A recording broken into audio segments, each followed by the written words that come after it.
want to introduce, to set the tone and contextualize the film a little bit, the director of Mondo Hollywood, Robert Carl Cohen.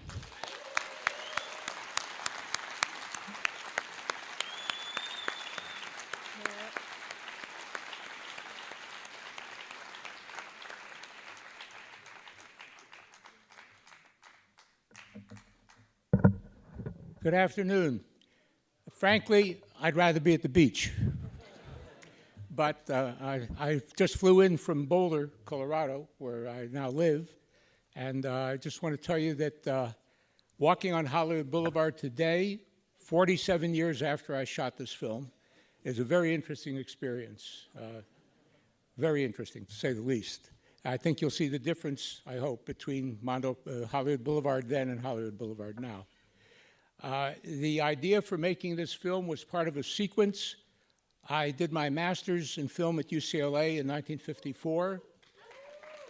I was drafted. I was a TV director in the U.S. Army and was then a cameraman at Supreme Headquarters in Paris, and then was working for my doctorate in social psychology at the University of Paris at the Sorbonne. I filmed in China in 1957 for NBC. I filmed in East Germany in 59. I filmed in Cuba in 63 and 64. I made a film about the Un-American Activities Committee in 62. If anybody wants to see them, go to my website, radfilms.com, radfilms.com.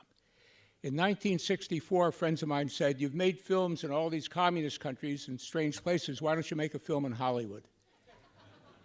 And I said, "What's there to film in Hollywood? It's all illusion. It's just a paved-over desert, you know, with some factories in it." And they said, "Well, we think that the public would be interested in seeing a movie about Hollywood." So I said, "Okay, I'm going to take a totally different approach than in my other films. I'm going to interview people and have them tell their own story, because Hollywood is really what each one of you thinks it is." And so I went to a place called Barney's Beanery that was very popular in those days.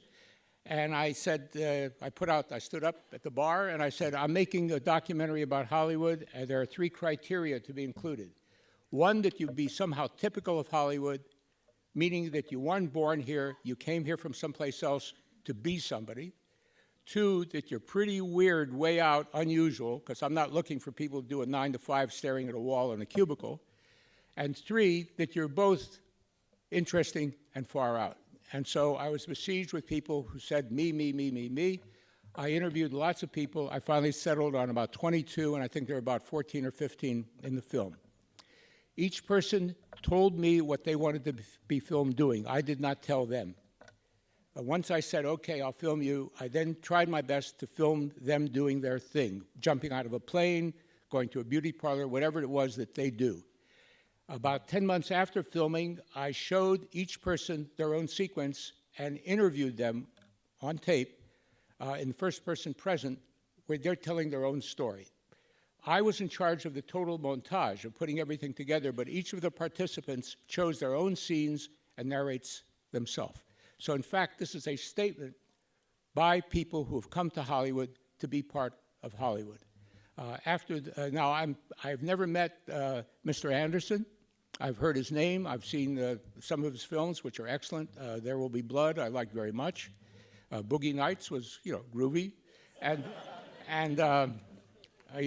even knew John Holmes, who the film is kind of loosely based upon. And from David Griffith to John Holmes, my range of acquaintance was very wide. And I was pleasantly surprised and shocked that somebody who I've never met or spoken to would view my film as having enough merit to insist on it being shown here at the AFI. I want to thank you all for coming. I hope you, if you don't enjoy, at least appreciate the experience. Thank you. I look upon a 75-year-old as somebody who was very young. And of course, I didn't realize when I moved out of the LA basin that one of the reasons I moved out is when I found out that every year there's something like 10 million tires on trucks and cars that are replaced because they've worn away half an inch of rubber, which means that the particulate is in the air and we're all breathing it in here. But I moved to Boulder, and then, of course, after I bought a house there and got settled, I found out there was a place called Rocky Flats, only 8 miles away, where they were making the atomic bomb triggers for the hydrogen bombs.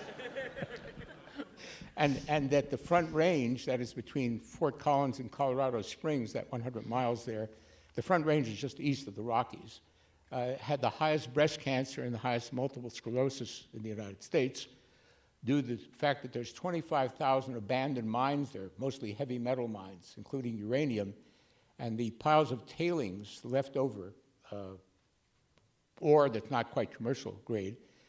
The rain washes the water from that into the water table, and so the water is killing people,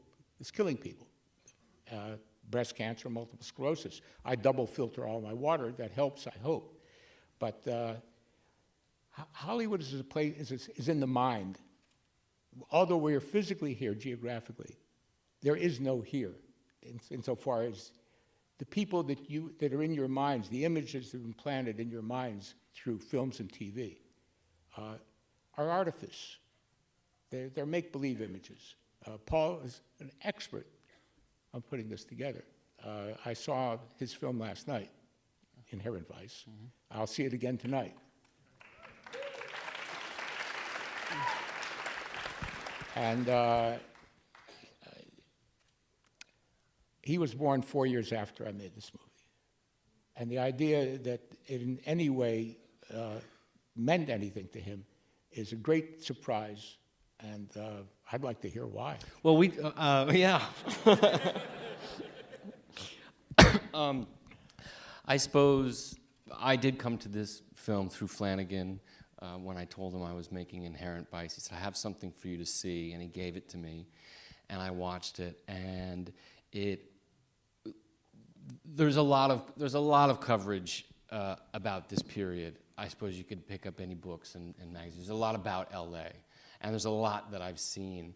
And when he gave it to me, I was skeptical, thinking, I've seen it all, and how could I really see anything else? And I put it on, and I thought, I've never seen this. I've never seen footage this good, footage this this up close and personal with people, with weirdos and straight-laced people and humane people, just all these varieties of people. And being from here and being very peculiar about my LA movies, it just touched me deeply.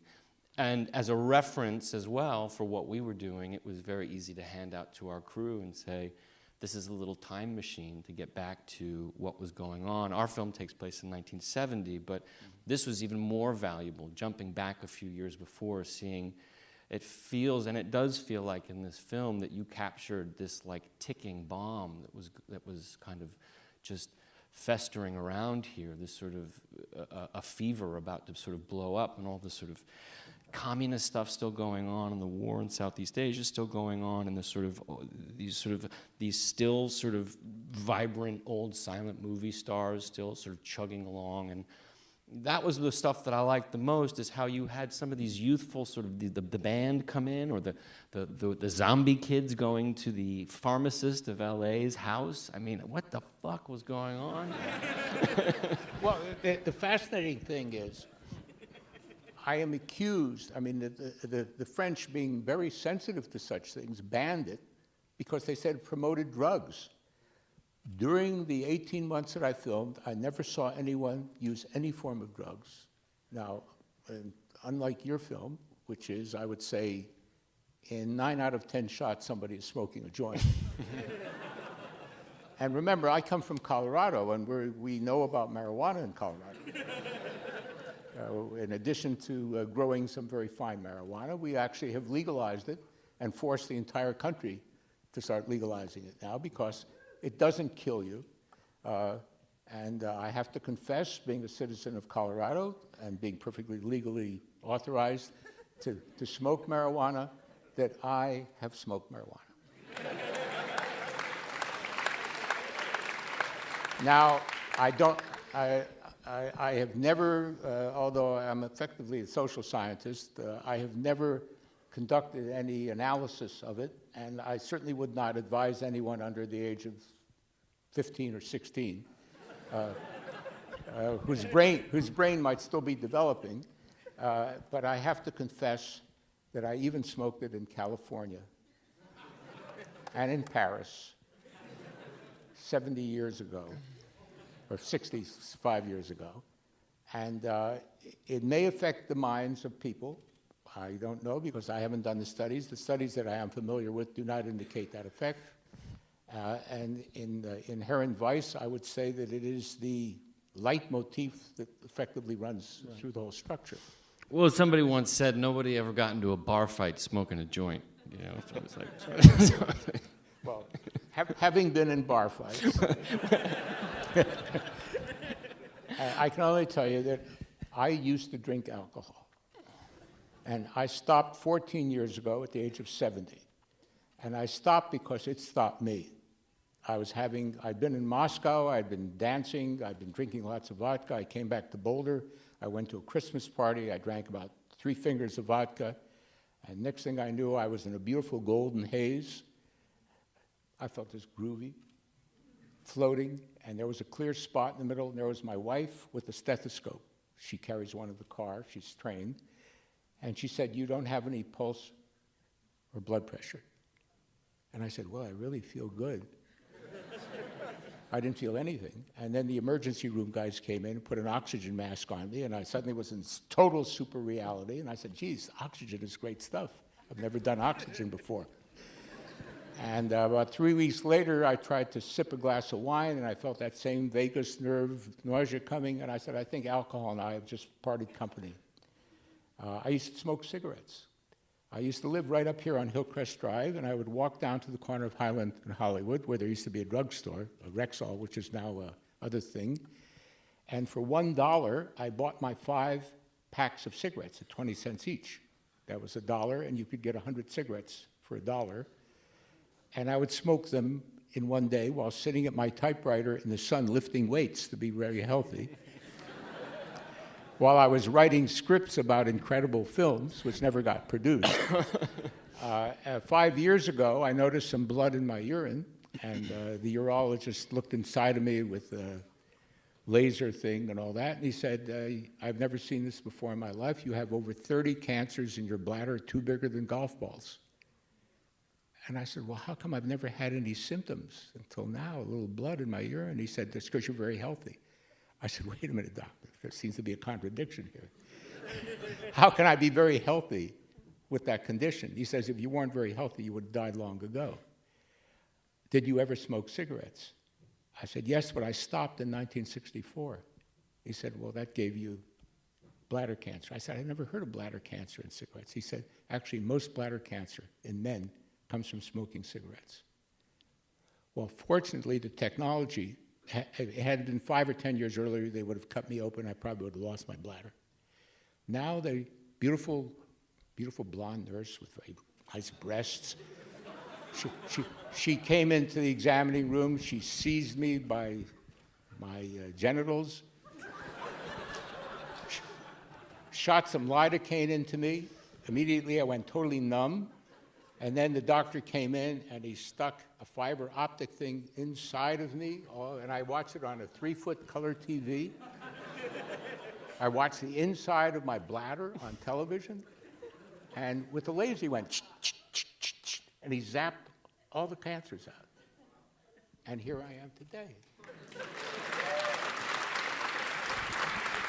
Well, the reason I bring up this rather unsavory point is there are probably people here who both drink alcohol and smoke cigarettes.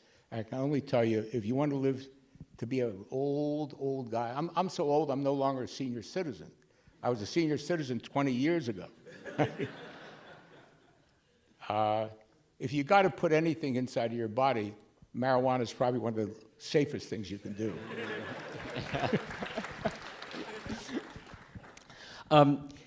There was do you still smoke weed? Or do you Moi? Yeah. It's legal here, so we're all right. Well, let me put it this way. I don't want to advocate anything to anyone who's under the age of consent even in California, because someone might accuse me of contributing to delinquency of people, something like that.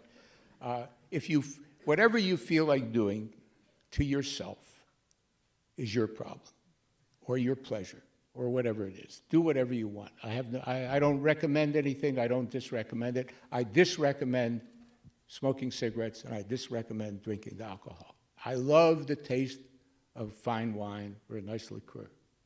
But unfortunately, the nature of reality says I better not do that anymore. And I enjoy life. I enjoy seeing you all.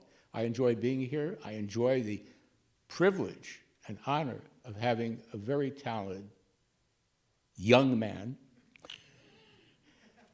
appreciate something I've done without ever knowing him or anything about it. And the fact that I'm here is totally due to his fantastic good taste.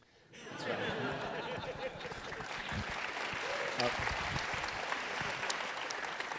right. There's so many questions I want to ask you, and I know we don't have that much time, so I want to try to knock down a few things. We've got half an hour more. Okay. A half hour more? Okay.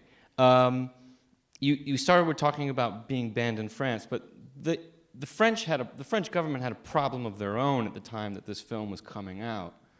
So it probably made sense from that government's point of view to not show this film. I mean, I could see it from the sort of their side of things, saying, we've got student protests going on, we're sort of trying to be fascists here, and we really don't need these kids with any more ammunition.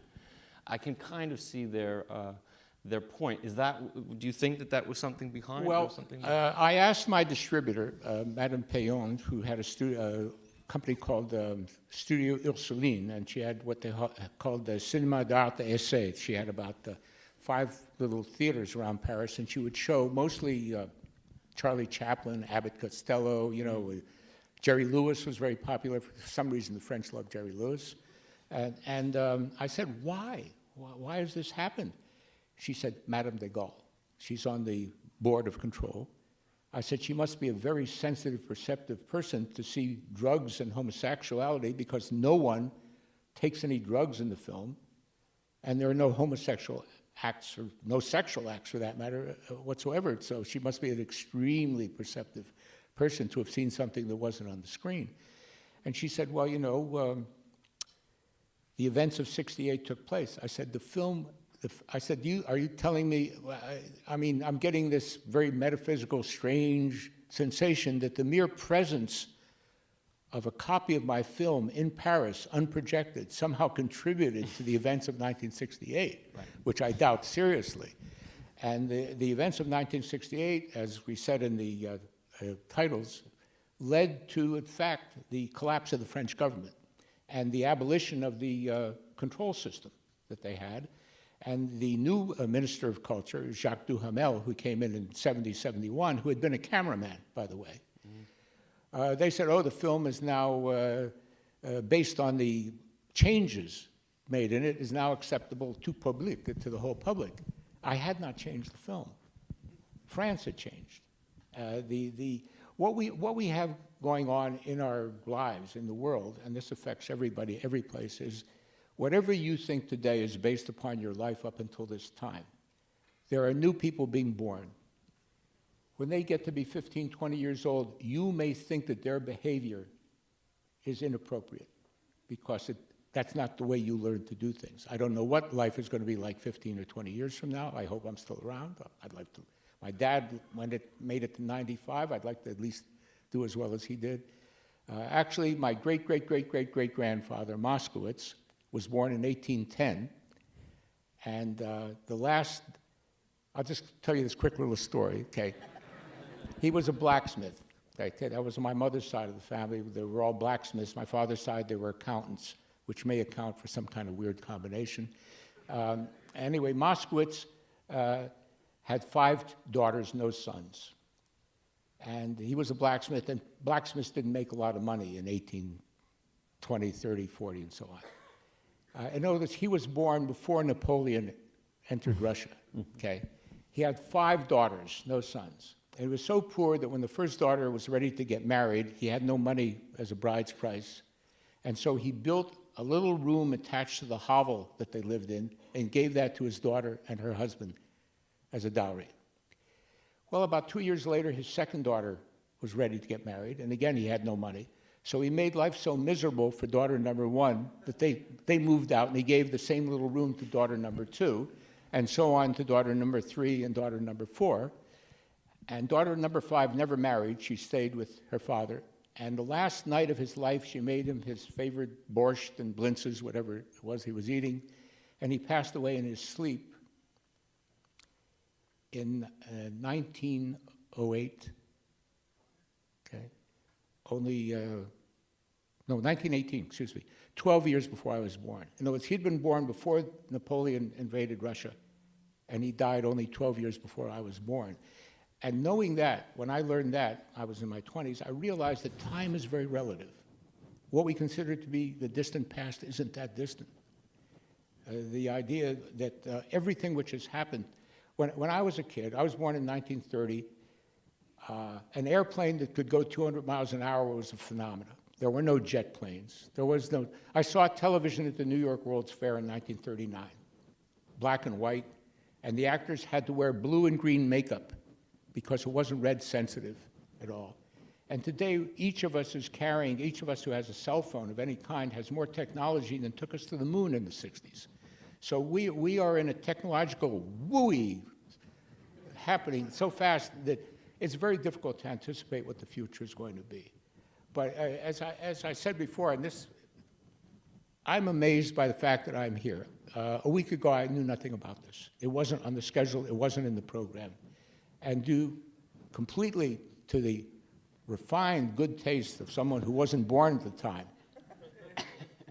I was on a jet plane and flew in here a couple days ago, and have actually been living on the 9th floor of the Roosevelt Hotel, and the view out my window duplicates the scenes from MONDO Hollywood. It's a combination of the full moon rising and the lights of Hollywood Boulevard all in my window frame. And I said, this is really freaky. So I am amazed and pleased by, essentially, by everything, even being sick. You know, I mean, whatever happens, it's the best of all possible worlds, as Voltaire had Pangloss say a couple hundred years ago. But then again, I mean, I wish there were a few places in the film that still existed, you know, like some of those nudie kind of like restaurants, or the girl on the platter who's turning around. I mean, we might have advanced in our technology, but we've lost some things as well. I mean, where was that place? Do you remember? There was even nude topless shoe shine parlors. Okay, great. Of course, I have a very good memory of my infancy, and so I remember my mother's breasts were about that big when I was an infant, and I still have fond memories of them. What is it that makes the female breast attractive to us? It's obvious. We all had mothers. And you may not remember it, but way deep in the formation of your brain, the breast is the source of life to you.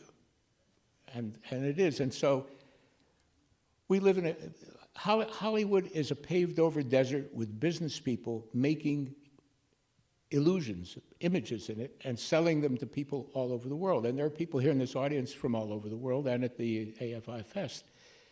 I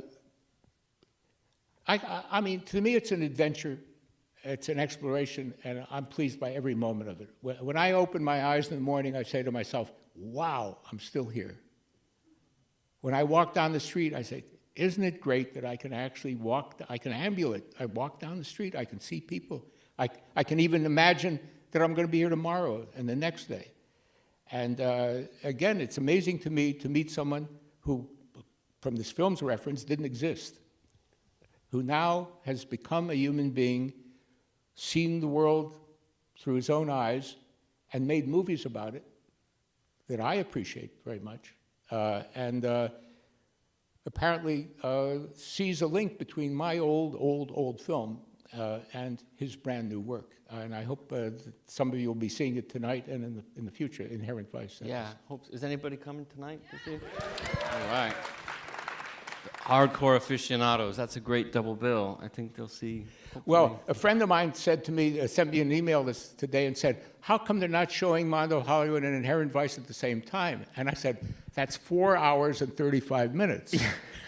People have to go to the bathroom, you know. I mean, it's not like we have theaters with built-in pissoirs or anything.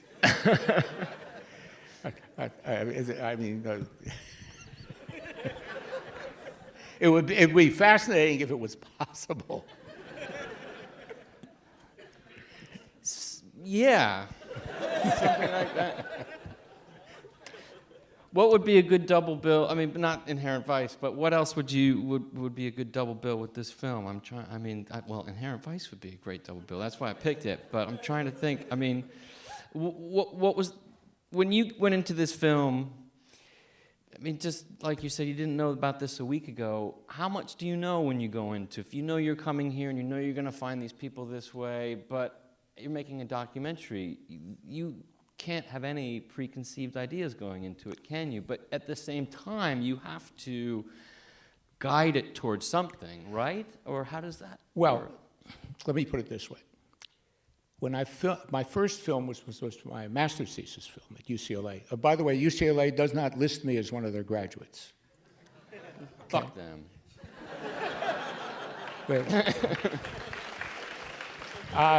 I feel no animosity towards them because there is no them. I mean, these are just 4 letters, UCLA. There is nothing there. Back 30, 40 years ago, I would be approached by people who were doing their masters in film there and for help. They said, it's driving me crazy. What is it? What's going on here? Nobody's teaching us. I said, you go to college to learn how to use the equipment. Right.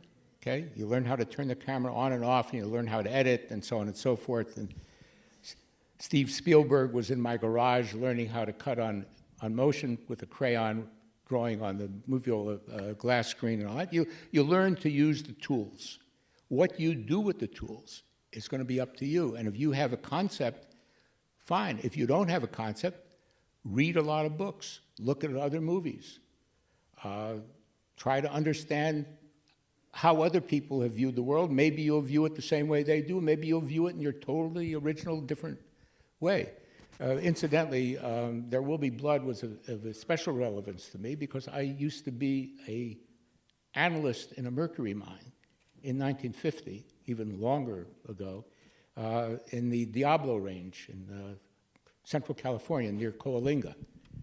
And when I saw There Will Be Blood, I said, this guy must have been in the mines because that's what it's like.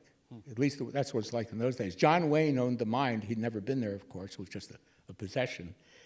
Really? The Archer mine, and if you go on the internet and look up Archer, A-R-C-H-E-R mine outside of Coalinga, it's on the internet with aerial shots and all that. It still exists. And how did I get a job in a mine? It was a summer job at UCLA, and I figured, oh, it'll be exciting, thrilling, interesting to work in a mine, $1.25 an hour plus food and a bed in a 4-man tent. And I went for a job interview, and they said, what do you know about mercury mining? And I said, of course, what I knew it was a mercury mine, so the night before I'd gone to a newsstand that used to be on Las Palmas here, that used to be open all night, and I found the mining journal, and so I said, well, mercury sold at $70 a pound on the Madrid exchange and all that. He said, oh, you know a great deal about it. And I said, yes, it's the first thing they teach you in high school chemistry. One of the first things is how to take cinnabar, which is mercury ore, a reddish ore, crush it and heat it and so on. So I knew how to assay for it. He said, fine, we need an assayer. And I got in my 35 Buick that I bought for $100, and I drove up to Coalinga, except I blew out a rod outside of Bakersfield and had to spend the night in a flea bag hotel with barbed wire over the transom, that kind of stuff, and worked in the mine and helped John Wayne make a lot of money because the mine wasn't being run properly, and I, with my no education whatsoever, was able to figure out what the problem was, which was very minor, difference between an 18 and 24-inch fan blade in the exhaust thing. Then, we're talking about 1950, and now we jump 60 years past that, or whatever it is, and I see There Will Be Blood, and I say, that's what it was like in the mine. This guy wasn't born anywhere near then, and he was able to capture that feel. And so, but I never thought I'd be sitting on a stage having a conversation with you. Right. Yeah, I just made it all up. I mean, I just sort of tried to. You know, they had guys down there that we would shot in Texas, and there was a guy that was an essayer, and he kind of recreated. He sort of it was his hobby to recreate it, and he sort of showed us all that stuff and how to do it. And he stood over us, and he did it all. We just filmed it. And, It was the most authentic recreation of a mining situation that I know about, and I used to live in Hancock Park. And so at the end of it, the house there in Hancock Park with the bowling alley and all that, that was very relevant to me. In fact, I still own property in Hancock Park. So. Hey, but I remember from the film two things that you didn't do an epilogue for. Was the two really good-looking transvestites, Peanut and what was it, Peanut and Minnie? Minnie and Peanut. Where were I liked the way I liked those girls. Whatever happened to them? Well. Their physical sexuality I was unfamiliar with. All I knew is what they said about themselves. Let me backtrack slightly. Okay. When I filmed in China for NBC, I was shooting newsreels for NBC. My stuff showed on the Huntley show and the U.S. government got very unhappy with me. Especially they were unhappy because I'd had a cosmic clearance, cosmic top secret. I'd been stationed at Supreme Headquarters in Paris as a cameraman. I'd handled the plans for the end of the world, and they were. And so the idea that only a couple years later, a year and a half later, I would be going to Red China in defiance of the travel ban. The U.S. government, under our Secretary of State, John Foster Dulles, had banned Americans from traveling to China. And the opportunity arose. I was hanging out in Paris with a bunch of other Americans, supposedly working on my doctorate, for which I never took a course. And what year is this? 56. Mm-hmm. I went to a professor and I said, I found out I could get the GI Bill if I was accepted to college. I already had a master's, so I couldn't work for the master's anymore. So I went to see, I heard that they had a Department of Social Psychology. I had taken one college course in social psych at UCLA.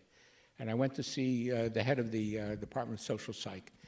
And I attempted to speak French with him. And my French was very bad. I had never studied French. I was a snob at Belmont High here in LA. I took Latin because everybody else was doing French and Spanish. And I said, I'm too good for French or Spanish. I'm going to do Latin. Barely passed. But so I tried to speak French, and he said, your French isn't very good. May we speak English? And I said, thank God.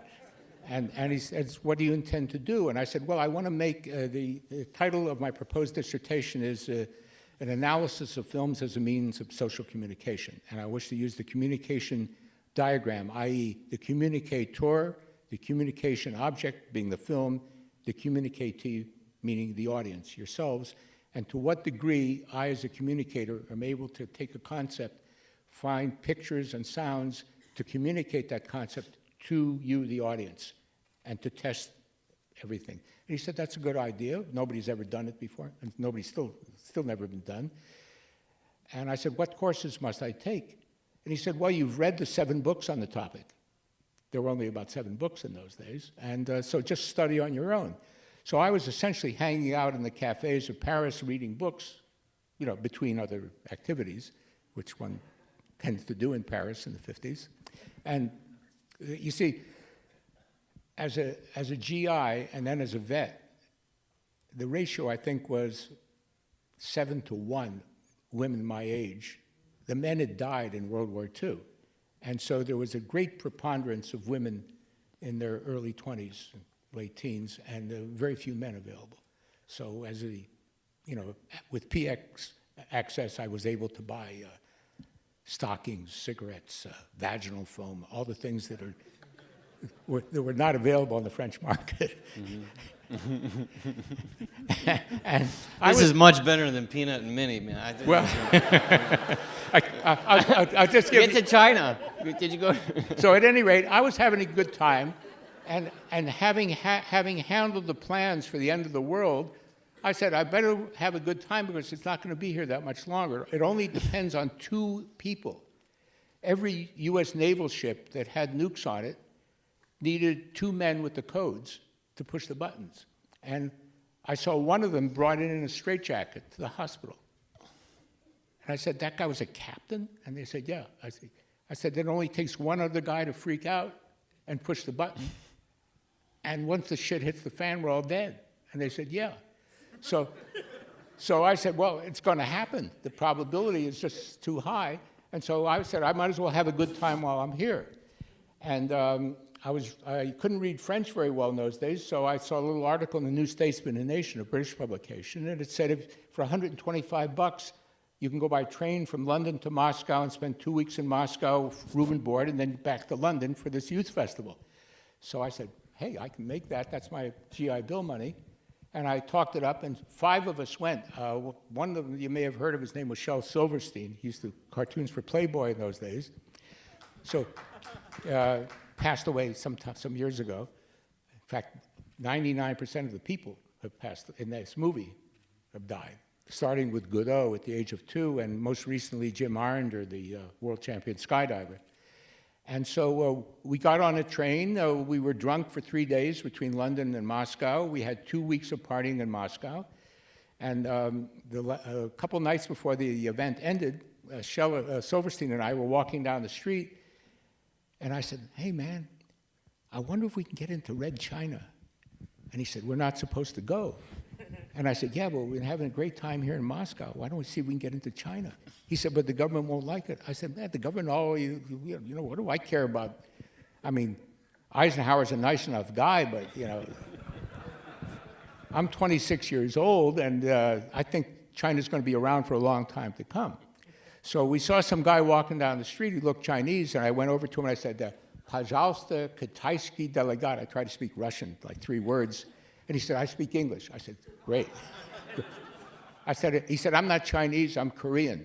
And Shel said, oh, I was in Korea with Stars and Stripes. That's the Armed Forces newspaper. He used to do cartoons for him.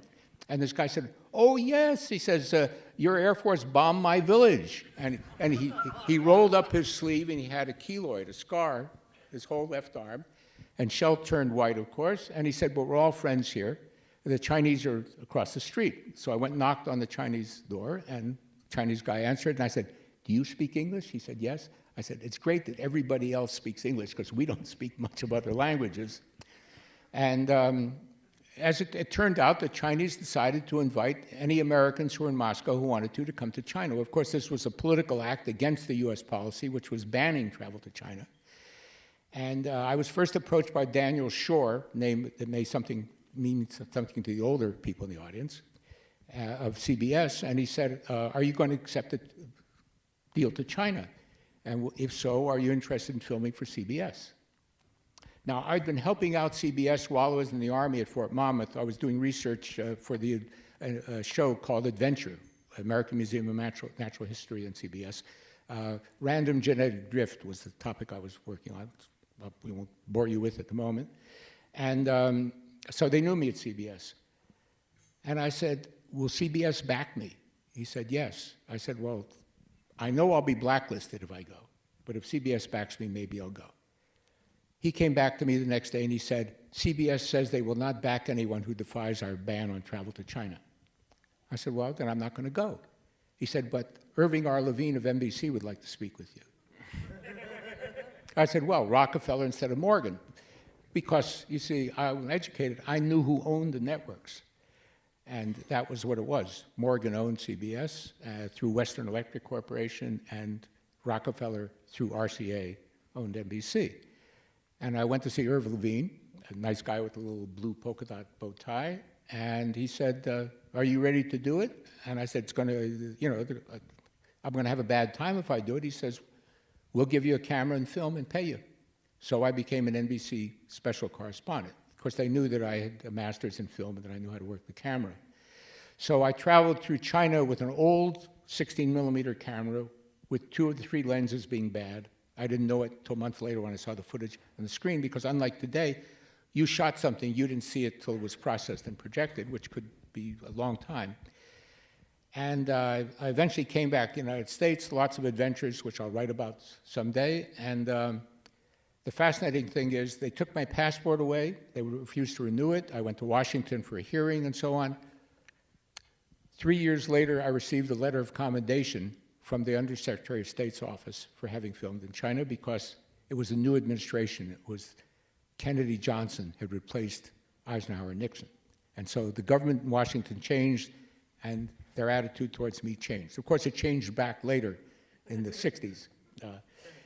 And so the China film was essentially a newsreel film. And those of you who have seen it on YouTube or Snag or any of those other places, it's on 5 different locations on the internet.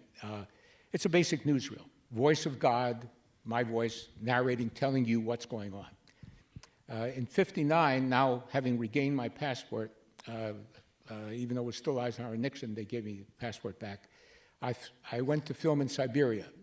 The Russians wouldn't let me in, so I went to East Germany, and I filmed throughout East Germany, which no longer exists. It's now all unified Germany.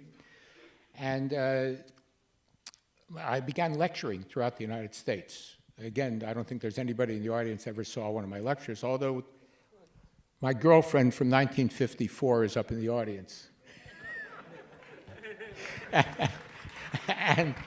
and Did you meet her in Paris? Huh? In L.A. In LA. Before I got drafted, we were buddies, and she later came to Paris and so on. But at any rate, I was lecturing, and my lecture agent said to me, "Can you get a film out of Cuba?" And I said, "Sid, just because a country goes communist doesn't mean I have to go there with a camera." He said, "Well, the universities like your shows. You know, I know how to please university students. So could you get a film out of Cuba?"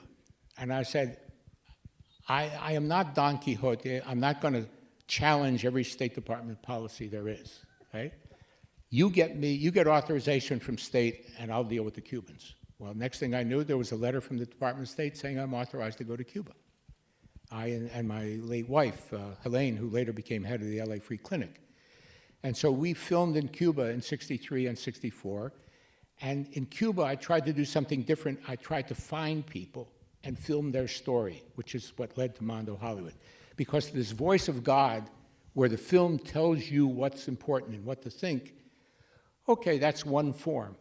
But if you can possibly get people who are actually involved, if I was going to do Mondo Hollywood today, I would let the word out to everybody in this audience, come and talk to me. Tell me why you're special. Tell me why I should put you in the movie. So when it finally got to Mondo Hollywood, when we started shooting in '65, I said, Mondo Hollywood is going to be a statement by the people who've come to Hollywood. Not by me about Hollywood, but by the people. And so I told each person, you will control whatever is shown about you. My only control is the overall editing of putting you together with the other people. And the amusing thing is that at the first screening for the people in the film, each one of them came to me and said, thank you for making a movie with me in it, but why did you put me in a movie with those kooks?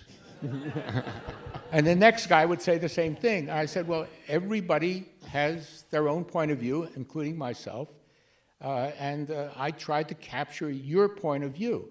Now, what you tried to do with Pynchon's novel, what you did with Pynchon's novel, now Pynchon is a very difficult writer to visualize, very difficult.